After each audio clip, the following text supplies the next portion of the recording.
খাওঁ খাওঁ মূৰ্তি ধাৰণ কৰা সূৰ্য দেৱতা যেন বুধবাৰৰ দিনটোত কিছু পৰিমাণে শান্ত হ'ল।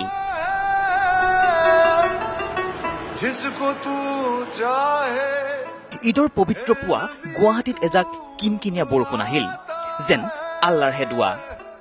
শান্তিৰে নামাজৰ বাবে সাজু হ'ল মহানগৰবাসী।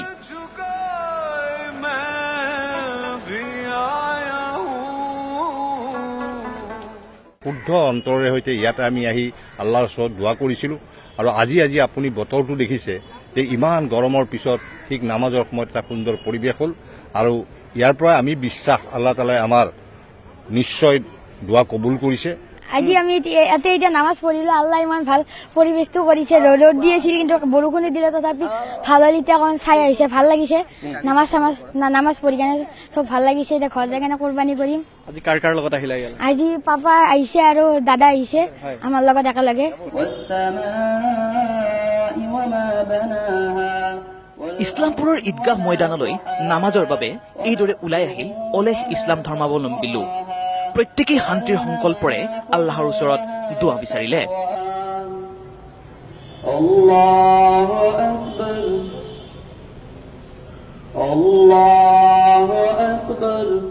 নামাজটো পঢ়িলোঁ, তাৰপিছতে আমি পুৰা পৃথিৱীৰ কাৰণে আমি দোৱা কৰিলোঁ আৰু একবাৰ দোৱা কৰিম যে আমাৰ বিশ্বতো শান্তি থাকে আৰু সকলোতো শান্তি পায়। তাৰপিছতো আমাৰ কুৰবানী আমাৰ ওপৰত ৱাজিব, যেনেকৈ আমাৰ ওপৰতে ৰোজা, নামাজ, জাকাত, ফিতৰা, হজ ফৰ্জ আছে, ঠিক তেনেকুৱা আমাৰ কুৰবানী দিয়াটো ৱাজিব। সেইকাৰণে আমি সকলোৱে ঘৰে ঘৰে আমি কুৰবানী দিম।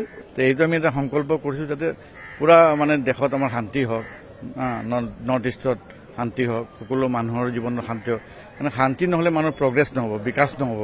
গতিকে শান্তি লাগিবই, আৰু শান্তি চবৰে লাগিব। যেনেকুৱা অক্সিজেন চবৰে দৰকাৰ, গতিকে শান্তি চবৰে ৰিকুৱাৰমেণ্ট হয়। অন্যহাতে এয়া মহানগৰীৰ মাছখোৱাৰ ঈদগাহ ময়দানৰ দৃশ্য।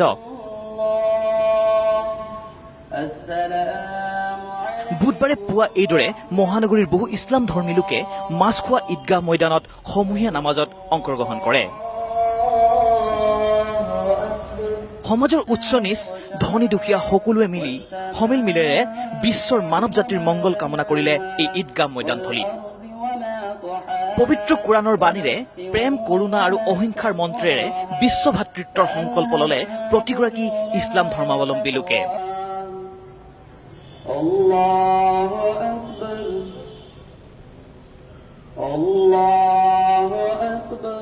আসসালামু আলাইকুম, নমস্কাৰ।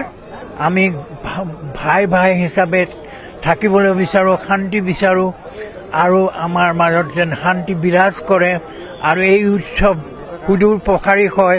সকলো ধৰ্মৰ মানুহেই যাতে এই উৎসৱটো উৎসৱ হিচাপে গণ্য কৰিব পাৰে, তাকে মই পৰম আল্লাহৰ ওচৰত মুনাজাত কৰিলোঁ।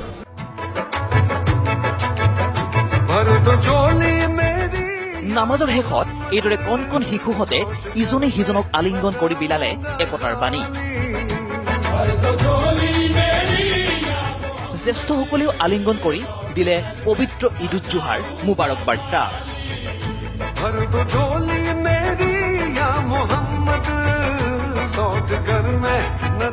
গোটেই বিশ্ব গোটেই হিন্দু, মুছলিম, শিখ, খ্ৰীষ্টান যিমান আছে 7টা ধৰ্মৰ মানুহ আছে। এই 7টা ধৰ্মৰ মানুহৰ গোটেইবিলাক মহব্বত আছে, মিলাপতি আছে। শুভেচ্ছা দিছোঁ গোটেইসকলকে। हमारा जो है ईद जो है ये सिखाता है हम लोग को एक साथ रहने के लिए, और ये भी सिखाता है देखो तुम जिस देश में ईद का नमाज अदा की, जिस देश में तुम रहते हो और जिस देश में तुम जन्म लिए हो, ये तुम्हारा देश है, ये तुम्हारा अपना संपत्ति है, यानी ये तुम्हारा चीज़ है। तुम जैसे अपना संपत्ति और प्रॉपर्टी को कोई किसी ने अगर ले लिया, चोरी करे, तुम नहीं रह पाओगे अच्छी तरह। बस उसको हिफाजत करना, बस यही हम लोग का ईद का मकसद है कि हम सब खुशी रहे, अच्छा रहे। बस ঈদ মুবাৰক सब। ভিডিঅ' জাৰ্নেলিষ্ট জ্যোতি শইকীয়া আৰু যতীন বৰাৰ সহযোগত মণ্টু কুমাৰ শইকীয়া আৰু কল্যাণ গগৈ, আছাম টক্স।